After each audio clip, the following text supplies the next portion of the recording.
अनहोनी फाइल्स को सब्सक्राइब करें और बेल आइकन दबाना ना भूलें, क्योंकि यहाँ हर मोड़ पर एक नया राज आपका इंतजार कर रहा है। इटली के वेनिस शहर के पास एक ऐसा द्वीप है जिसे नरक का द्वार कहा जाता है। यहाँ की 50% मिट्टी इंसानी राख से बनी है, जहाँ 1 लाख से ज्यादा लाशें जलाई गईं। सैकड़ों सालों से यह जगह वीरान है, लेकिन इसकी दीवारों में आज भी हजारों चीखें कैद हैं। जब 14वीं शताब्दी में ब्लैक डेथ प्लेग ने यूरोप को जकड़ा, तब वेनिस के बीमारों को मरते हुए इसी द्वीप पर छोड़ दिया गया था। 1922 में यहाँ एक पागल खाना बना, जहाँ एक डॉक्टर मरीजों पर क्रूर प्रयोग करता था। आत्माओं से परेशान होकर डॉक्टर ने बेल टावर से कूदकर अपनी जान दे दी। आज भी इस द्वीप पर जाना सख्त मना है, क्योंकि यहाँ की आत्माएं किसी को नहीं छोड़ती। 1348 में ब्लैक डेथ ने वेनिस की सड़कों को लाशों के ढेर में बदल दिया था। प्रशासन ने हर बीमार इंसान को इस शापित द्वीप पर निर्वासित करने का क्रूर फैसला सुनाया।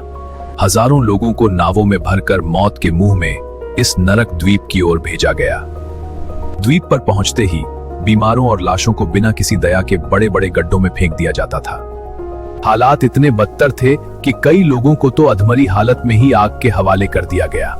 आज भी यहाँ के मछुआरे जब जाल फेंकते हैं तो मछलियों के साथ इंसानी हड्डियां निकल आती हैं। सदियों तक यह द्वीप सिर्फ एक सामूहिक कब्रिस्तान बना रहा, लाखों आत्माओं का अंतिम घर। लेकिन 1922 में यहाँ कुछ ऐसा बना जिसने नरक के द्वार खोल दिए। यह एक ऐसा अस्पताल था जहाँ मरीजों का इलाज नहीं, बल्कि उन्हें रूह कंपा देने वाली तड़प दी जाती थी।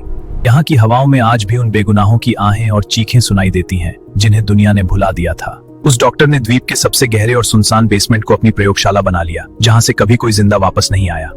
मरीजों की चीखें उन मोटी दीवारों के पीछे ही दफन होकर रह जाती थी, जिन्हें सुनने वाला कोई नहीं था।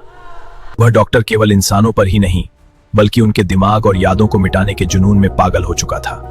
कहते हैं, जब भी कोई नया प्रयोग शुरू होता, उस पुराने घंटाघर की घंटी अपने आप बजने लगती थी।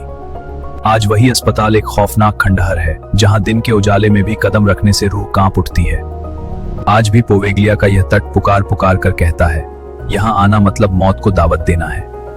पोवेग्लिया के राज आज भी उस समंदर की गहराइयों में दफन है, जो इस द्वीप को दुनिया से अलग रखता है। आज भी कुछ एड्रेनालिन के दीवाने और इन्वेस्टिगेटर्स कानून तोड़कर यहाँ आते हैं, पर जो वो देखते हैं वो उनकी रूह कंपा देता है। उनके कैमरे में कैद हुई कुछ तस्वीरें इतनी भयानक थीं कि उन्हें आज तक कोई समझा नहीं पाया। वहां से लौटने वाले हर इंसान का यही कहना था। अकेले होने के बावजूद उन्हें महसूस हुआ कि कोई उनके ठीक पीछे खड़ा है। आज भी पोवेग्लिया द्वीप अपने गहरे राज समेटे खड़ा है, एक ऐसा रहस्य जो शायद कभी सुलझेगा नहीं।